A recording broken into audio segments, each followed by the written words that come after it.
Guys, kembali lagi bersama gua di Sakahayang Review. By the way, apa kabar kalian penonton setia yang sudah kangen dengan film misteri yang sulit untuk dipecahkan secara logika? Kalem, karena kali ini Sakahayang akan membahas sebuah film anti mainstream dan mungkin kalimat udah pernah lihat bang tidak akan terdengar di video kali ini.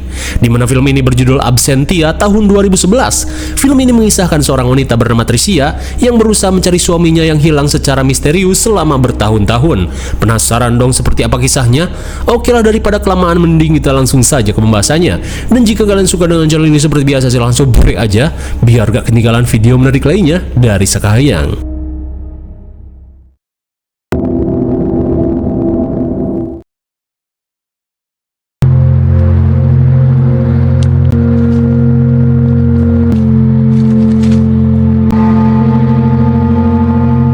Film ini diawali dengan diperlihatkannya seorang wanita hamil bernama Tricia yang kembali memperbaharui poster pencarian suaminya setelah menghilang selama 7 tahun secara misterius, di mana ketika itu suaminya yang bernama Daniel tiba-tiba menghilang setelah dirinya pergi bekerja seperti biasanya.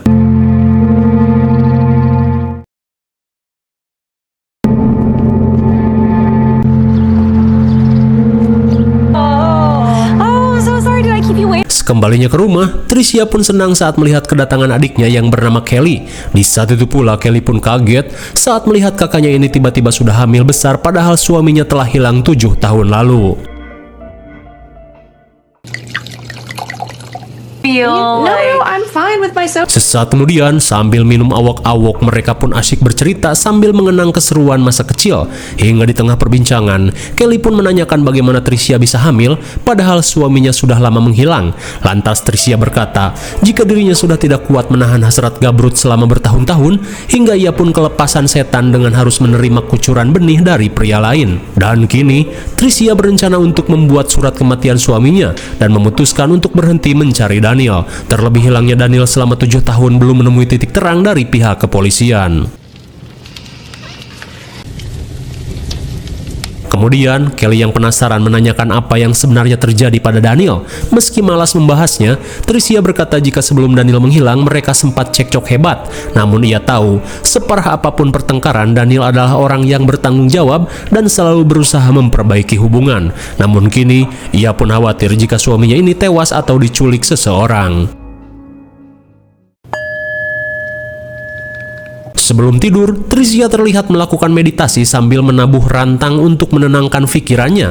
Sementara itu, Kelly yang merupakan seorang Kristen taat terlihat melakukan doa sebelum tidur.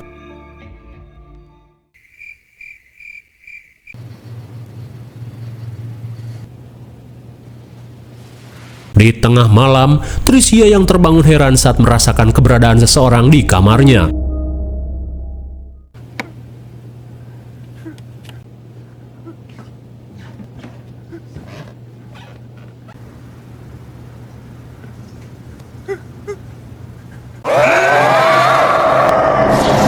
Rupanya itu hanyalah mimpi buruk dari rasa trauma kehilangan Daniel.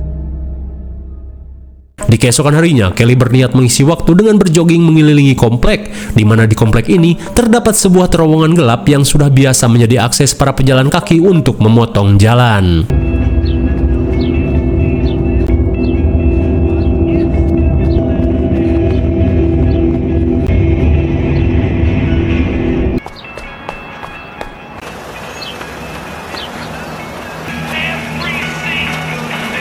Singkat waktu setelah melihat pemandangan kota ala-ala family Dominic Toretto, Kelly pun memutuskan untuk segera pulang.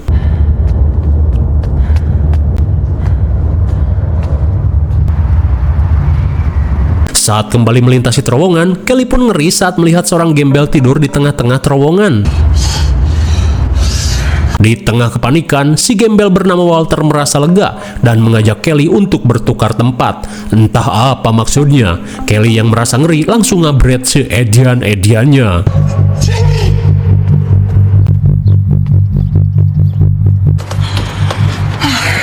Sekembalinya ke rumah, sontak mereka pun heran saat melihat Kelly yang ketakutan. Lantas Tricia langsung mengenalkan detektif Ryan yang merupakan seorang petugas yang menangani kasus hilangnya Daniel. Namun Kelly yang bukan bocah ingusan merasa jika Ryan dan kakaknya memiliki hubungan spesial. Di tengah rasa canggung, Ryan pun pamit untuk pulang. We're fine. All right. Bothering you? Break out my taser. I know what you did. My God, lagi-lagi Tricia seakan kembali melihat penampakan Daniel. Lord, please help me get my shit together.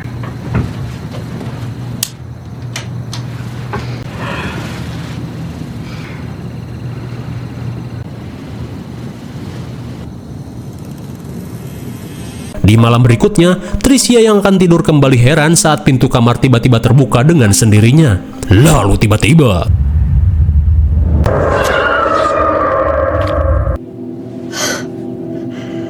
rupanya Chidori yang Tricia alami hanyalah ilusi semata. Di keesokan harinya, Tricia dan Kelly terlihat mengunjungi kantor pengacara untuk mendapatkan hak waris dan izin menjual rumah. Terlebih Daniel sudah dinyatakan meninggoy oleh pihak kepolisian dan kasusnya telah ditutup. Mendengar hal itu, seorang sekretaris bernama Ayu berkata jika persyaratan Tricia sudah terpenuhi. Lantas, ia pun diminta untuk melakukan tanda tangan penyerahan kepemilikan rumah.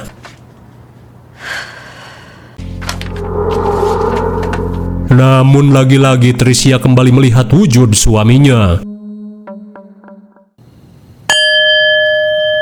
Di malam berikutnya, Tricia kembali menabuh rantang dan bersemedi untuk menenangkan diri.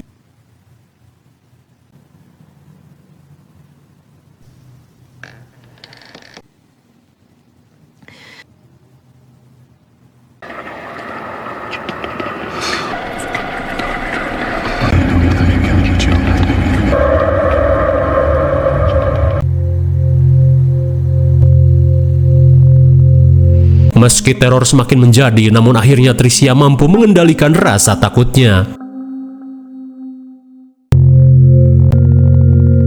Singkat cerita, setelah pengurusan surat kematian Daniel selesai, Tricia pun memutuskan untuk pindah rumah. Kelly pun berharap kakaknya ini bisa mempunyai kehidupan baru dan melupakan masa lalunya. Hingga sesaat kemudian, Tricia pun melepaskan cincin pernikahannya dan berusaha melupakan Daniel. Ketika beres-beres, Kelly meminta kakaknya ini untuk jujur tentang hubungannya dengan detektif Ryan. Dan akhirnya, Tricia pun mengaku jika anak dalam kandungannya ini merupakan benih Ryan. Mendengar hal itu, Kelly pun mendukung hubungan kakaknya ini dan memintanya untuk ngedate. Sesaat kemudian, Kelly membantu kakaknya untuk memilih kostum ngedate. Sungguh random. Lagi-lagi Tricia melihat wajah suaminya di dalam lemari. Detective. Hingga di sore harinya, Ryan pun datang dan langsung mengajak Tricia untuk OTW ke Ojon's Cafe. Lock that.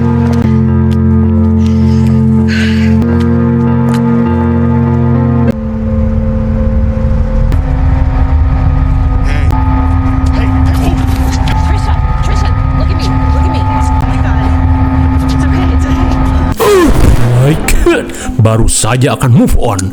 Tricia pun syok parah saat melihat Daniel tiba-tiba muncul setelah 7 tahun menghilang dengan keadaan yang begitu ngegembel. Except to say first that I'm not doing that. Setibanya di rumah sakit, Tricia diberitahu jika keadaan Daniel baik-baik saja dan hanya mengalami kekurangan gizi. Hingga sesaat kemudian, Tricia pun memberitahukan hal ini pada mertuanya, di mana saat ini Daniel berhasil ditemukan, atau lebih tepatnya pulang sendiri meski dengan keadaan ripuh. Mendengar hal itu, Tricia diberitahu jika mereka akan segera pergi menemuinya. Tak lama berselang, tim kepolisian datang untuk menanyakan apa yang sebenarnya terjadi pada Daniel yang hilang tanpa jejak selama 7 tahun lamanya. Lantas dengan kondisi linglung, Daniel berkata jika dirinya sempat berada di dimensi lain. Mendengar hal itu, sontak membuat pihak kepolisian kebingungan.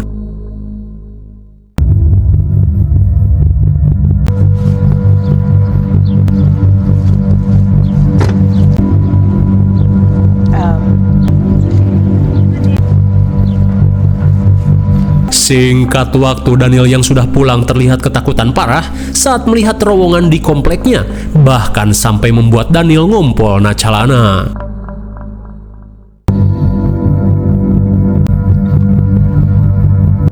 parents will be here tomorrow.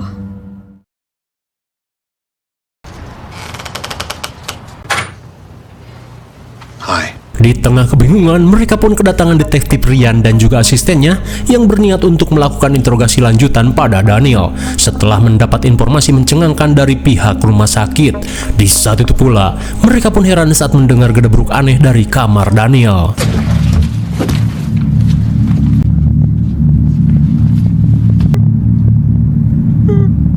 Setelah Daniel ditenangkan, mereka pun langsung melakukan interogasi tentang hilangnya Daniel yang sangat misterius, di mana menurut dokter yang melakukan ronsen, di dalam tubuh Daniel terdapat tulang-tulang hewan. Tak cuma itu, tim penyidik berhasil mengungkap jika baju terakhir yang dipakai Daniel merupakan baju yang sama ketika Daniel menghilang. Mereka pun semakin bingung kemana perginya Daniel selama 7 tahun ini. Mendengar hal itu, Daniel yang tidak bisa menjelaskannya secara logis hanya bisa menangis. Hingga saat mereka akan pergi, Ryan yang ingin mengatakan sesuatu mengajak Tricia ketemuan di jam 10 malam untuk membicarakan kelanjutan hubungan mereka saat ini. Di malam harinya, Tricia yang kecewa langsung menunjukkan surat kematian pada Daniel. Hingga setelah mengeceknya, Daniel pun seakan tidak percaya saat melihat Tricia yang tiba-tiba sudah hamil besar.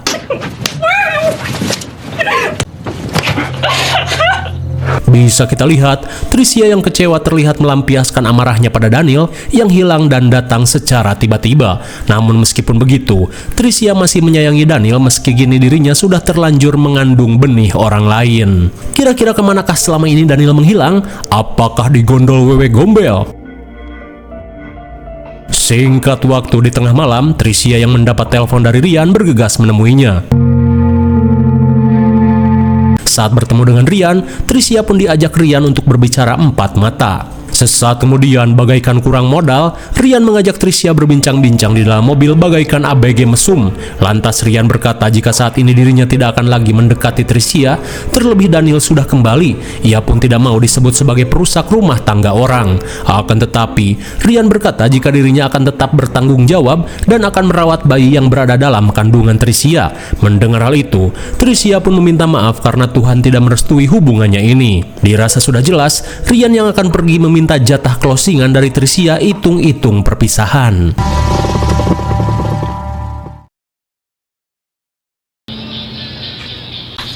Jesus. Sementara di rumah, sontak Kelly pun kaget saat Daniel tiba-tiba berada di kamarnya. Lantas dengan gelagatnya yang aneh, Daniel berkata jika kini ia sedang ketakutan, terlebih sosok mengerikan dengan tubuh bersisik ikan sedang mencari dirinya.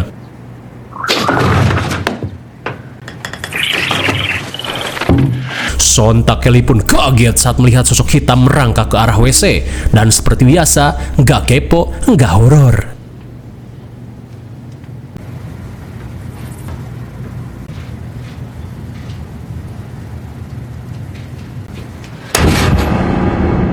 Kira-kira sosok apakah itu? Dan apakah Kelly baik-baik saja? Singkat waktu setelah memberikan jatah mantan sekaligus ngolotken, Tricia pun heran dengan pintu rumahnya yang telah terbuka.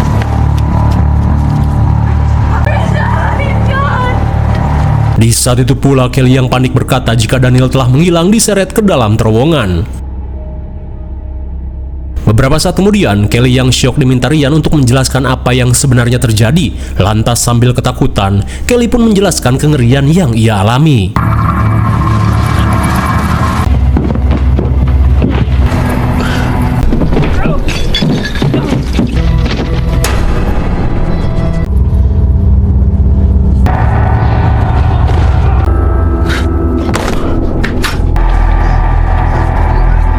Melihat Daniel digondol sosok hitam, Kelly yang panik berusaha untuk mengejarnya.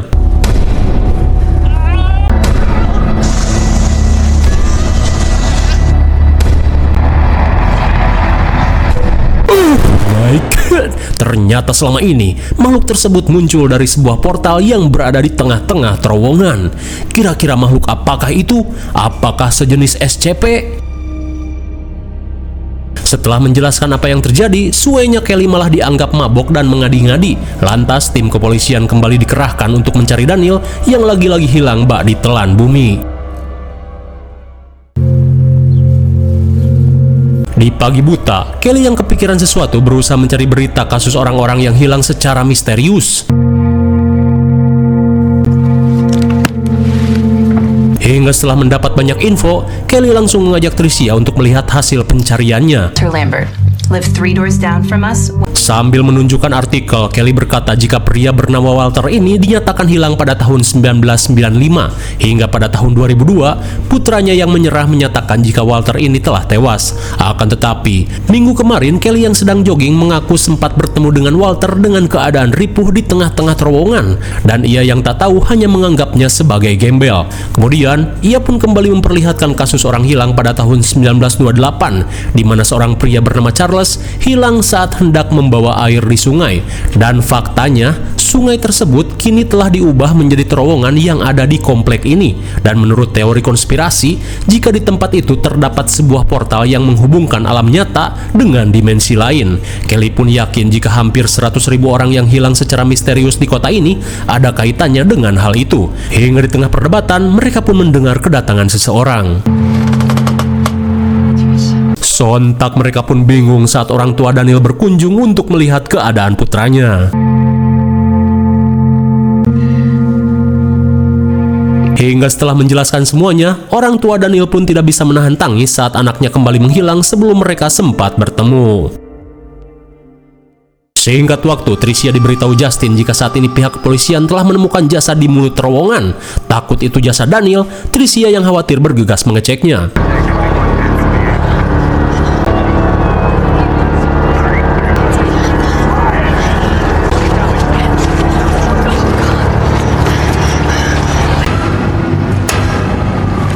Setibanya di TKP, Kelly yang syok memberitahu jika jasad yang ringsek itu adalah Walter yang hilang pada tahun 1995. Di saat itu pula, putra Walter yang bernama Jamie seketika syok parah saat melihat ayahnya yang selama puluhan tahun menghilang kini ditemukan dengan kondisinya yang sangat mengenaskan.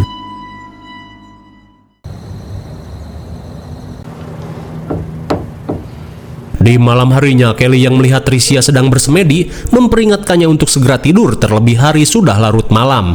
Kelly pun berkata jika dirinya akan selalu berada di samping Tricia apapun yang terjadi, apalagi kini dirinya akan mempunyai seorang ponakan.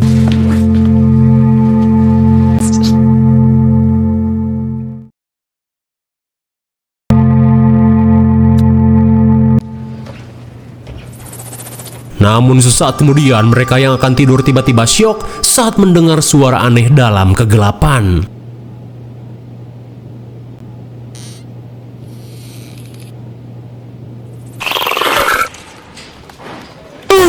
My God, bisa kita lihat sosok yang menggondol Daniel sekilas mirip dengan Lele Dumbo. Apakah Tricia baik-baik saja?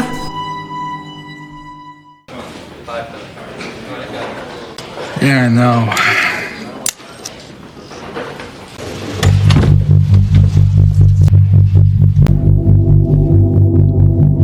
Singkat waktu, Kelly yang syok terlihat melaporkan kejadian mengerikan yang ia alami. Di tengah rasa syok, Kelly berkata jika saat ini Tricia telah hilang ditarik makhluk aneh ke dalam portal di terowongan komplek seperti yang Daniel alami, di mana ketika itu ia tidak mampu untuk menyelamatkan kakaknya. Namun lagi-lagi, para petugas yang menginginkan bukti logis tidak percaya dengan pengakuan Kelly. Ia pun diminta untuk tidak memperkeruh keadaan dengan informasi yang di luar nurul. Dan meski Kelly telah bersumpah, mereka yang merasa buang-buang waktu langsung mengantar Kelly pulang.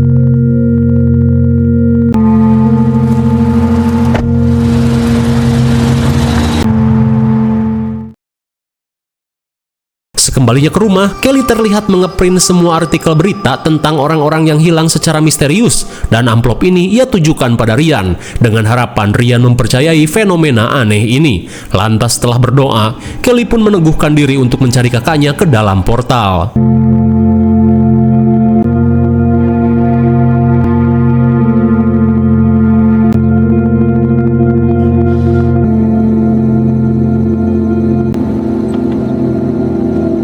Hingga di malam harinya, Kelly pun bertekad untuk melakukan pertukaran jiwa asalkan kakaknya yang sedang mengandung bisa dibebaskan sosok itu.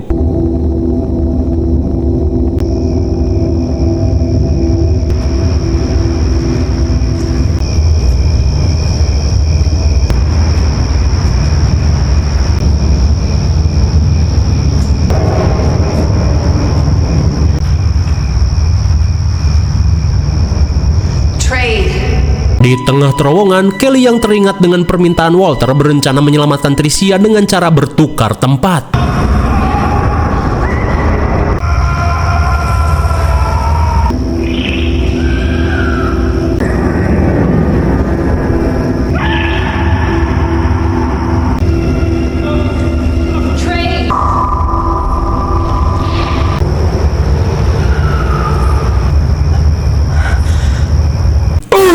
My God, sungguh makhluk yang licik. Bukannya ditukar dengan kakaknya, makhluk ini malah melakukan penukaran dengan bayi yang ada dalam kandungan Tracy. Dirasa rencananya gagal, ia yang panik berusaha ngabret seedian-ediannya.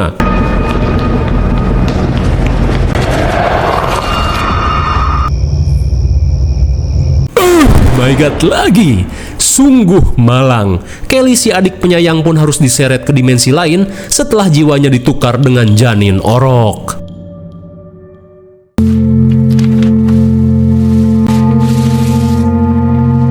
Singkat waktu, Ryan pun syok parah saat mendapati hasil penelitian Kelly. Tak cuma itu, Kelly memberikan catatan untuk selalu berhati-hati jika melewati terowongan komplek ini. Hingga seiring berjalannya waktu, tim kepolisian yang merasa buntu akhirnya mempercayai fenomena aneh ini sebagai kejadian yang tak bisa dijelaskan secara logika. Dan bisa kita lihat, Ryan pun akhirnya menyesali kebatuannya dengan tidak mempercayai ucapan Kelly. Dan kini, tidak hanya Tricia, Kelly pun ikut menghilang bak di telan bumi. Singkat waktu, Ryan yang merasa bersalah terlihat memasang selebaran hilangnya Tracy dan Kelly. Stranger things that happened.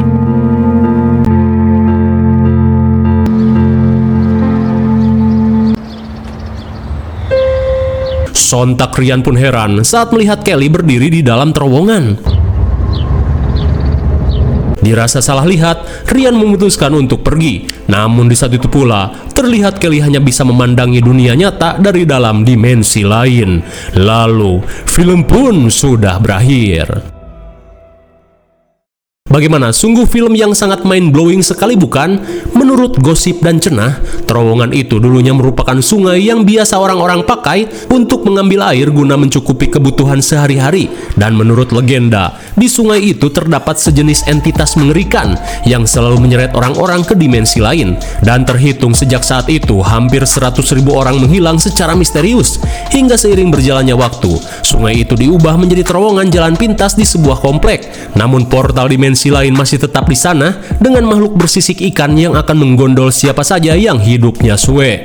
Hingga di akhir cerita, Kelly yang ingin menukar jiwanya dengan sang kakak malah disekem si makhluk dengan malah memberikan orok dalam kandungan Tracy. Dan sesuai perjanjian, Kelly pun akhirnya digondol ke dimensi lain. IMDb untuk film ini adalah 5,8 dan menurut saya yang cocok diberi nilai 6,0. Mungkin segini saja review dan pembahasan film Absentia 2011. Jangan lupa like, share, dan subscribe supaya kalian tidak ketinggalan jika ada video menarik lainnya dari Sekayang. Thanks for watching and see you on next video. Bye-bye.